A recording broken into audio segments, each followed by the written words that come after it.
Mi primo nieto. Mi encuentro con tal criaturita me puso en estado de shock. No lo esperaba, como a la letra dice la composición que le hice. Pero poco a poco fui aceptando la realidad, al grado tal que más grandecito él pedía acompañarme por las noches al lugar donde actuaba con mi guitarra. Le compramos una guitarrita de juguete y eso le causó gran satisfacción y gusto, y pedía que le pusieran también su corbata como lo hacía yo.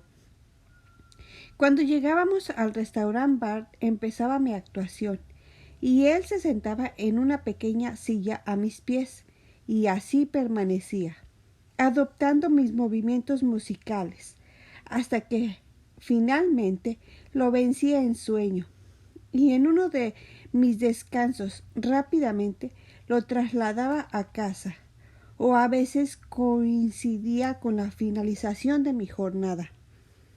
Era muy peculiar esa manifestación de mi nieto, pero a mí me hacía sentir el más grande orgullo que pudiera percibir un ser humano. Cuando lo llevaba a alguna reunión social, su comportamiento era muy especial, pues se sentaba en algún lugar sin causar ningún desorden, travesura o inquietud propia de la mayoría de niños de esa edad. Y por supuesto llamaba la atención de todos los presentes que admiraban y ponderaban tal actitud. Poco a poco se fue adueñando de mi corazón y lo llevamos a todos los viajes que realizamos por diferentes puntos de la República Mexicana. Esto hizo crecer fuertemente nuestros lazos familiares y razonamientos vivenciales, y empezó a enraizarse en él los valores y las costumbres de la familia Lira Sosa, a tal grado que varias veces externó, según sus palabras, a sentirse puro Lira, ya que no conocía otro parentesco. A estas alturas de su corta vida, regresó su padre a la Ciudad de México y decidió trasladar su hogar a Ciudad Victoria, dejándonos a mis hijas, mi esposa y a mí en una gran tristeza y desolación. De todas maneras, viajábamos frecuentemente a la ciudad capital, con el único objeto de ver a nuestro primo nieto, y lo seguíamos llevando en nuestras vacaciones, hasta que en una ocasión el padre se negó a continuar con esa forma de familiarizar con ese hermoso niño, pues aducía, según su percepción, creo yo, que lo estábamos influenciando más que a su propia cultura paterna, y por ende a sus raíces, Juárez, que es su primer apellido. Y aquí se comprueba mi teoría de la influencia de valores, costumbres, etcétera, etcétera, que los hombres ejercemos sobre nuestra descendencia. Así es que desde ese momento mi primo nieto le empezaron a influir en su personalidad la herencia de la que les hablo, adoptando así sus propias costumbres, las cuales son muy diferentes a las nuestras. Ese detalle, en lo personal, no me gustó, pero finalmente tuve que aceptarlo, porque el único responsable de la crianza y educación de Eriquito, mi nieto, eran sus padres. Me arrancó medio corazón y entendí que debía tomar sana distancia con la familia y la descendencia Juárez Lira. Pasó el tiempo y una ocasión que llegó mi esposa a la casa de mis consuegros, encontró a mi preciada hija arrodillada en el piso, realizando labores propias de un albañil o alguna empleada doméstica. ¡Qué asombro! No lo podía creer. esa criatura que educamos de la mejor manera posible, evitándole fatigas físicas en los mejores colegios privados, al cuidado casi siempre de 2 nanas y otras diferentes costumbres cotidianas que también había implementado en el crecimiento de mis otras 2 hijas. Ahora veíamos a mi primogénita desempeñando labores propias de las encargadas de la limpieza de las casas, por lo que de pilón todavía le faltaba pasar al fregadero para lavar una enorme pila de platos sucios. Nos dolió en el alma, no porque sea un trabajo indigno, sino porque en su calidad de médico, al igual que su marido, estaban en la posibilidad de pagarle a otra persona para que efectúe este tipo de labores, dejando a la señora doctora Cali Lira desarrollar actividades propias de su estatura intelectual. Luego supimos que en esa familia de los suegros de mi hija no es costumbre y es mal visto el alquiler de sirvientes, debido, creo yo, a una equivocada pose de humildad cristiana y de ver a los seres humanos en calidad de esclavos, en vez de tratarlos en igualdad de situaciones. O no sé qué otros conceptos manejaría esta familia a la cual estaba perteneciendo mi hija. Cuestión de costumbres, pero creo que cada quien en esta vida tiene su sitio bien ganado y se debe respetar su nivel social, cultural y económico, sin perder de vista tal humanismo, ni aprovecharse de nuestros semejantes atropellando sus derechos o tratando de explotar sus virtudes intelectuales o físicas. Creo que mi hija lo hacía voluntariamente y con el objeto de no ser carga en ese conglomerado familiar y así corresponder con las atenciones que recibía. Pero nosotros no lo vimos así. Total, que a partir de ahí me propuse buscarle un trabajo a mi hija, afín a sus conocimientos, que con tanto sacrificio había adquirido en la vida y en la universidad, y no verla terminar después de tanto quemarse las pestañas trabajando en tan singulares acciones. Al poco tiempo, y debido al cariño que me había ganado entre mis compañeros de trabajo, sin buscar esa oportunidad que se me presentó, sin andar con prácticas indebidas como son las influencias, los compadrazgos y menos la compra de plazas, un día se me acercó el secretario general del Sindicato de Trabajadores de la Salud en Matamoros, Tamaulipas, mi amigo el doctor Isidro Rodríguez Campa, preguntándome que si me interesaba una plaza de médico. Pero, ¿qué tal plaza? Era en Ciudad Victoria, así o más suertudo. Le di un gran abrazo y sin más explicación de mi parte, acordamos muy discretamente llevar a cabo los planes para que mi hija milagrosamente se pusiera a trabajar en lo que debería hacer.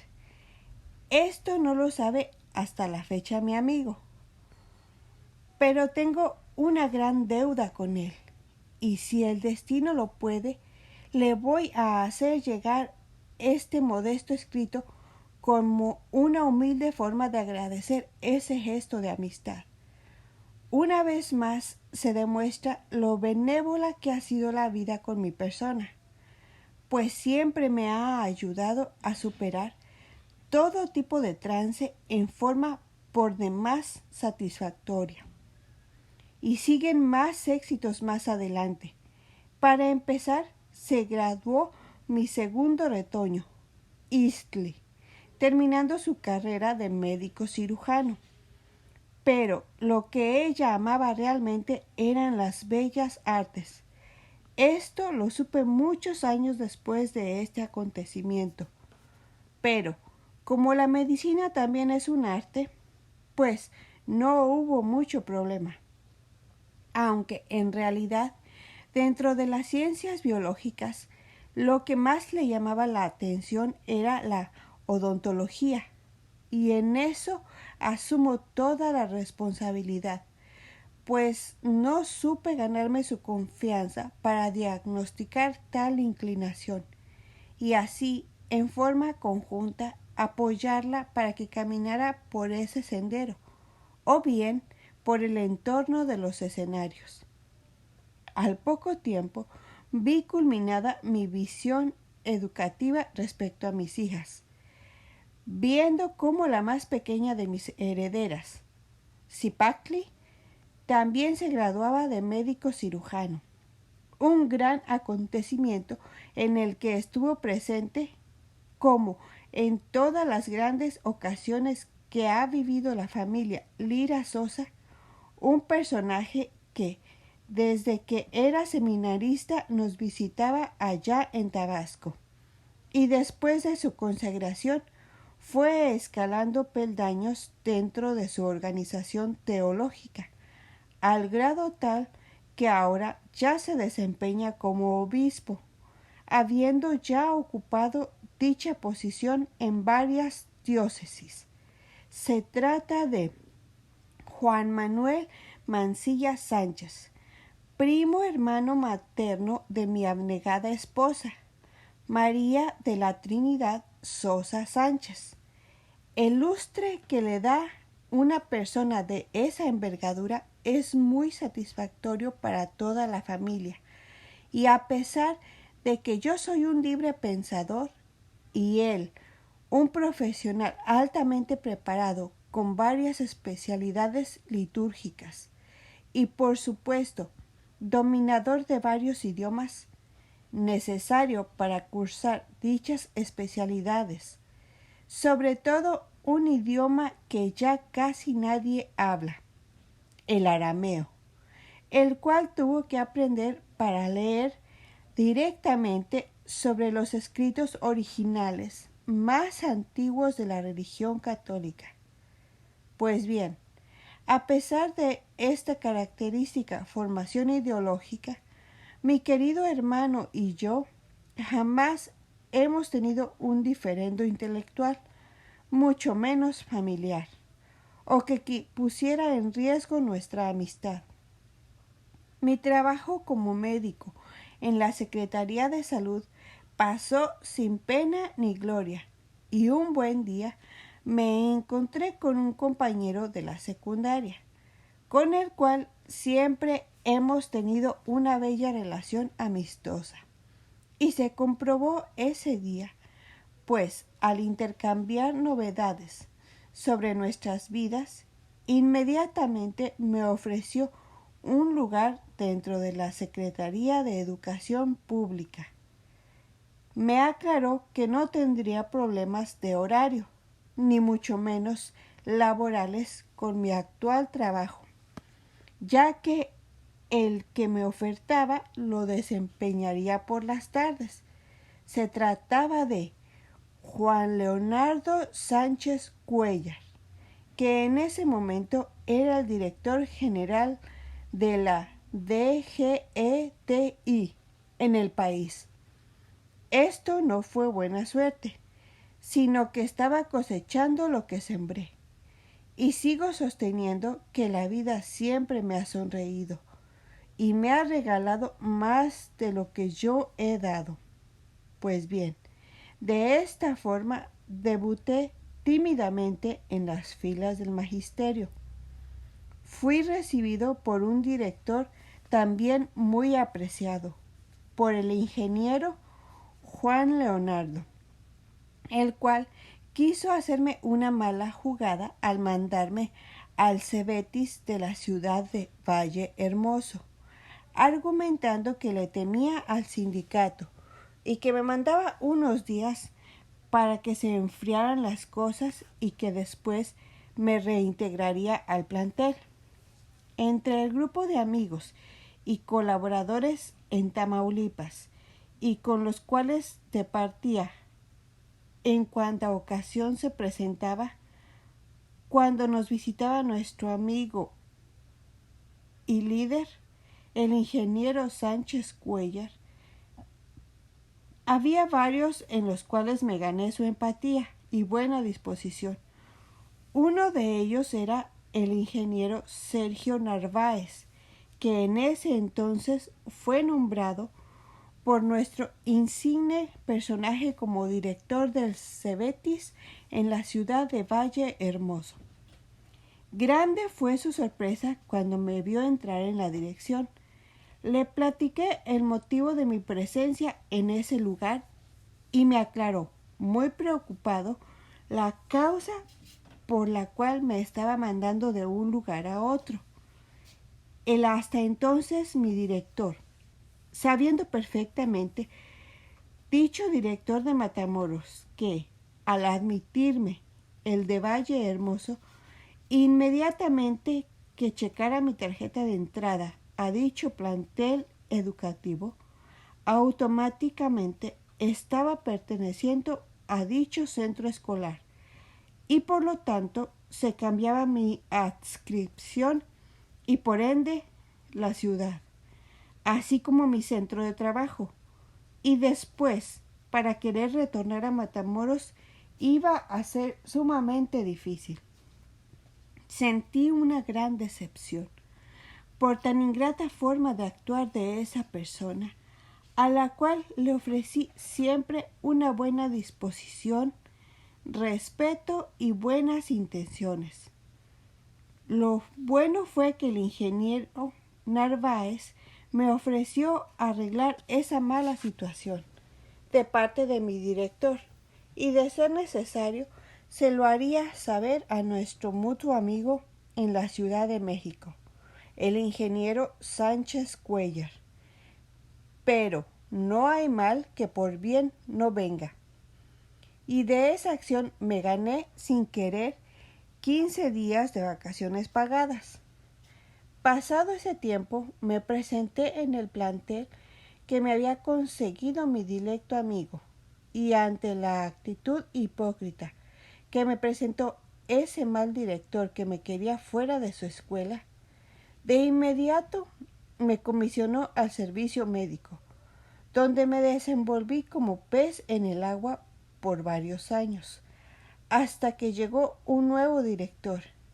Y como para ese entonces teníamos nuevo presidente de la República y por ende nuevos funcionarios, mi amigo había sido despedido de su alto puesto administrativo y yo quedaba sin protección política y a la merced de los nuevos administradores. Fui llamado a la presencia de ese nuevo líder del plantel y me dijo muy simple que mi nombramiento no era como médico escolar, sino como docente, por lo cual o actuaba como tal o me iba.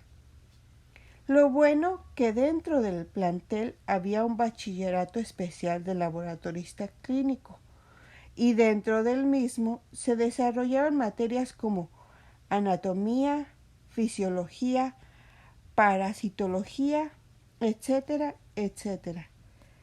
Pues miel sobre hojuelas, ya que estas son ciencias con las cuales estoy muy familiarizado y en mi vida estudiantil las estudié con mucho éxito. Para enseñar a los educandos dichas asignaturas, me basé sin miedo a los dos factores esenciales, a saber, los programas de enseñanza a los que debemos sujetarnos todos los docentes y los cuales ya traen de fondo y forma las estrategias didácticas que debemos desarrollar para el buen aprovechamiento de nuestros alumnos. Y en cuanto a la técnica docente, me inspiré en los maestros que más impactaron mi vida, en la forma y técnicas de enseñanza, además de sus conocimientos y adoptando estos diversos estilos. Proyecté mi característica forma de impartir mis materias. Éxito asegurado de golpe y porrazo, y me convertí en profesor, notando con el tiempo que mis alumnos me aceptaron de muy buen grado, cosechando el reconocimiento general de los mismos. En las reuniones magisteriales, sindicales u oficiales, notaba que había algunos que me envidiaban la forma de ingresar a este universo, por medio de la amistad o por las influencias, como le llamaban algunos, y otros desaprobaban que siendo médico y no maestro, y sin la debida preparación normalista, ocupaba un sitio el cual no debería de estar, y para su pesar yo llevaba a cabo aceptablemente dichas actividades, a la par que ellos, con la diferencia que ellos sí se habían preparado para esa actividad tan noble, por lo que no les parecía una situación justa. Total, que en una de tantas reuniones tomé la palabra y entre mis alegatos aclaré que mi esfuerzo, a pesar de no ser profesor de carrera, lo trataba de realizar de la mejor manera.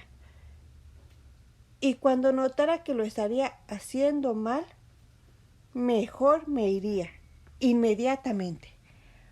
Un arquitecto convertido en profesor de la misma forma que yo, exclamó a media voz y tratando de pasar desapercibido entre la multitud, que por qué no me iba inmediatamente, a lo que respondí a bote pronto que no me iba por la sencilla razón de que me había dado cuenta que era un buen facilitador y que además noté que me había dado cuenta que era mucho mejor que algunos de los que estaban presentes, muchos de los cuales habían cursado una preparación normalista y que su desempeño docente daba mucho que desear en su aplicación profesional. Nadie ripostó mi tesis y la vida continuó felizmente para mí dentro del claustro escolar, donde todos los años que viví desempeñé varios puestos relevantes, además de la atención y las enseñanzas que procuraba dispensar a mis alumnos, sin dejar de reconocer la gran amistad que me adjudicó este gran maestro, entre otros, pero que éste tiene mucha culpa de la calidad literaria de estas letras que está usted leyendo. Se trata de mi amigo Héctor Celestino Díaz Segovia, ex campeón panamericano de box. Va mi eterna gratitud a tan noble ser. Me di cuenta que el ambiente de un centro de trabajo como es salubridad y otro como es educación eran diferentes y sufría más en un lugar que en otro, ocasionándome un desgaste físico y emocional, por lo que decidí renunciar al de salubridad y dedicarme 100% al magisterio. Inmediatamente mi estado de ánimo y de salud cambió favorablemente a mi favor y continué con mi hermosa vida llena de satisfacciones, como el hecho de celebrar el casamiento de mi segundo retoño, Eastley. Se casó con un magnífico muchacho originario de Tampico y de profesión contador. Me rodearon y acompañaron para tal acontecimiento los amigos de siempre, destacando el señor obispo, los jarochos, Báez, los Castro, familiares y muchos amigos que tardarían muchas horas platicándoles. Fue una velada muy memorable, que recordaré toda la vida. Hay que destacar que ahora sí la boda se celebró en un elegante salón de fiestas, pagado totalmente por los novios, que fueron muy previsorios y cuidaron tanto la situación económica como lo social. Mi hija, la más pequeña, me dio una gran satisfacción, pues por méritos propios y por personales gestiones consiguió y obtuvo un empleo federal y de planta dentro de la Secretaría de Gobernación, desempeñando funciones médicas, por lo cual me evitó una preocupación menos e innecesaria. Entonces, al ver que mi otra hija, Isley, no conseguía por sus propios medios un empleo seguro y los que conseguía eran en la iniciativa privada, con horarios salvajes y sueldos de hambre, además que duraban muy poco tiempo, decidí planear mi jubilación, aunque me faltara un tercio del tiempo para hacerlo al 100%. Todo lo planeado con autoridades escolares y sindicato resultó benéfico y positivo para mi querida hija, gracias al lugar que me gané dentro del plantel.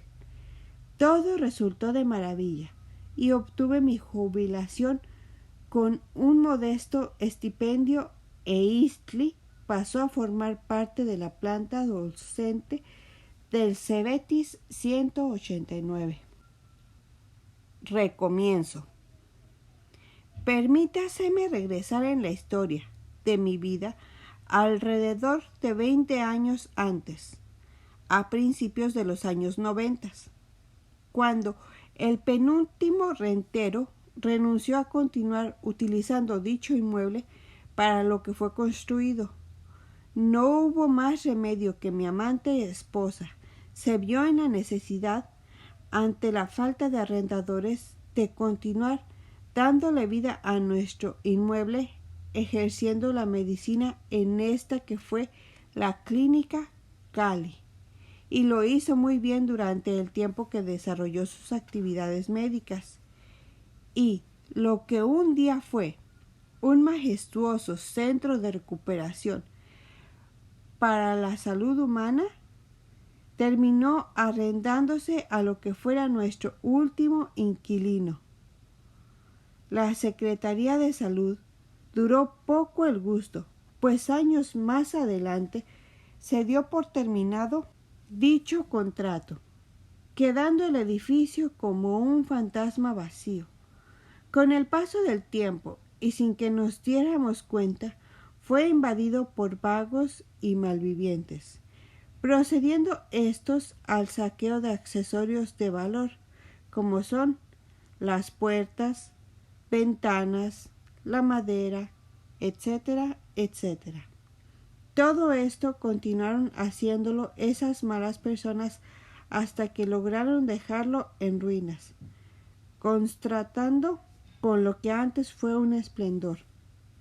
Accidentalmente, un día lo descubrió mi dilecto amigo Rodolfo Báez Rangel, del meritito Cárdenas San Luis Potosí, y para él, cual le guardo un agradecimiento muy profundo, pues años antes de esto que les platico, él fue el artífice de que no ocurriera una tragedia con mi hija mayor, cuando, irresponsablemente de mi parte, la envié a estudiar a San Luis Potosí, como si fuera al colegio del pueblo, sin identificación, sin teléfonos de emergencia, sin dinero, etcétera, etcétera, confiando ciegamente en que a su paso por el DF, hasta entonces mi amigo González Ortega se responsabilizaría de cuidar que continuara su viaje hacia el bello estado potosino. Pero, haciendo caso omiso de tal responsabilidad, por causas que hasta la fecha me producen gran encono, pero finalmente ese mal actuar del que se decía mi amigo fue descubierto por el que sí se confirmó como tal, el cual es más ni menos que Rodolfo Báez Rangel, el cual telefónicamente me manifestó ese mismo día tal irregularidad. Para esto, ya mi hija llevaba varias horas de camino en el autotransporte y en condiciones tan anormales que ya les platiqué. ¿Cuál hubiera sido el destino de esa niña al perderse en ese monstruo que es la Ciudad de México? ¿Habría caído en manos de una red de pederastas? ¿Quién sabe? Pero lo que sí sé es que el responsable se llamaría Gonzalo Ortega. Y también sé que si algo trágico hubiera pasado, le hubiera costado la vida a tan abominable ser humano y a su descendencia. Mi agradecimiento para Rodolfo Báez Rangel por evitar ese trágico suceso.